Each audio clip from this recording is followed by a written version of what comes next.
So again, the military has consistently fought for this country and made this country a free and safe one, and let's continue to do so. So again, when we're talking about the CBO, we're not only talking about just veterans. However, let's focus on how to make it more efficient, but without harming the people that really serve this country.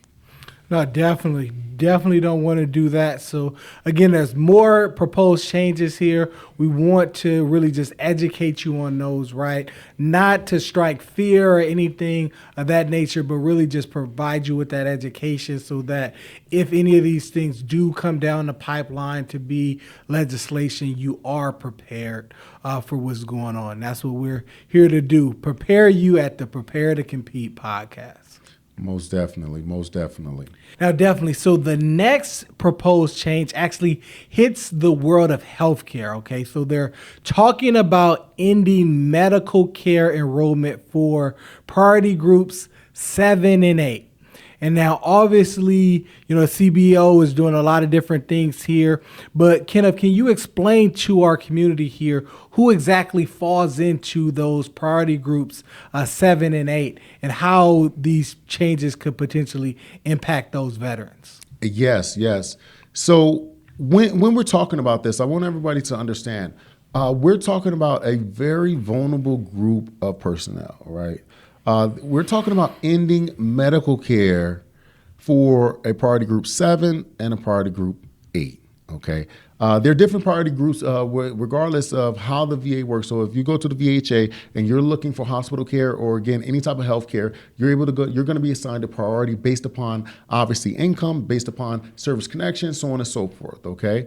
But when we're talking about priority group 7 and 8, so 7, that's going to be a lower income threshold who is non-compensable. All right. And what does that exactly mean? Right. You're not service connected, but you're agreeing to pay co-pays for your health care. OK.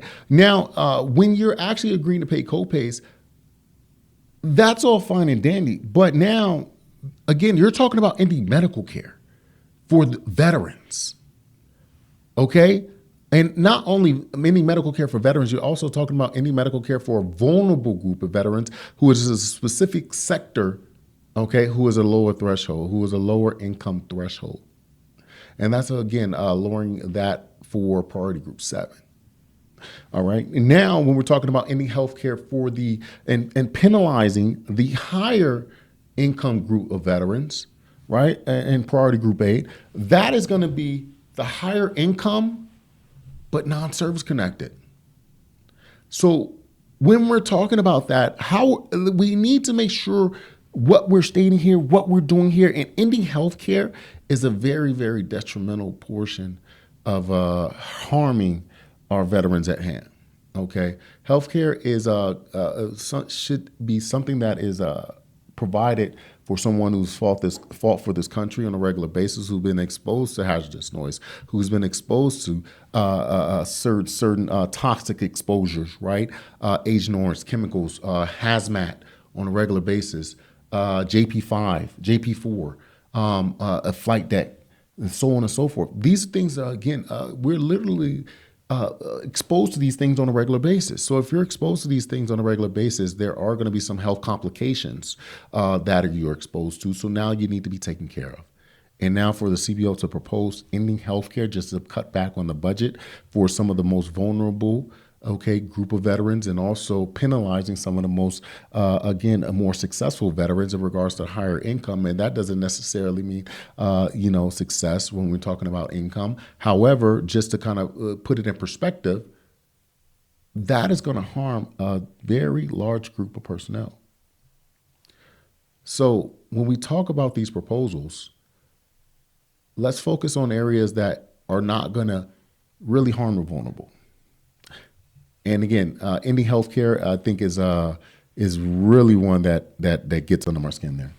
No, absolutely. Healthcare and taxes, right? Healthcare and taxes are critical issues, and unfortunately, for the veteran community here, they're also talking about changing some different things with the tax structure. Now, as we may already be aware, if you receive retirement pay, that is generally taxed, right? However, your VA disability payments at any percentage has not been taxed. So now this is some controversial things happening here, Kenneth, and should definitely cause some major concern.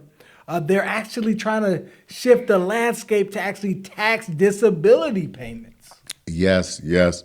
And that's a high alert alarm for a lot of veterans, right? When we're talking about taxing the benefits that's being offered, when we're talking about taxing those benefits, we have to understand that these benefits have been acted to be tax-free income for many veterans. And a lot of these veterans rely on those benefits year after year after year to be able to take care of themselves and their families. And some of those veterans don't have the ability to even work, okay? So now to talk about taxing veterans, you are taxing some of the most vulnerable group of personnel who maybe can, and some who cannot work. Because again, as we know, every scar isn't visible, okay? And now we have veterans that are unfortunately unemployed because of the circumstances that the military has really exposed them to.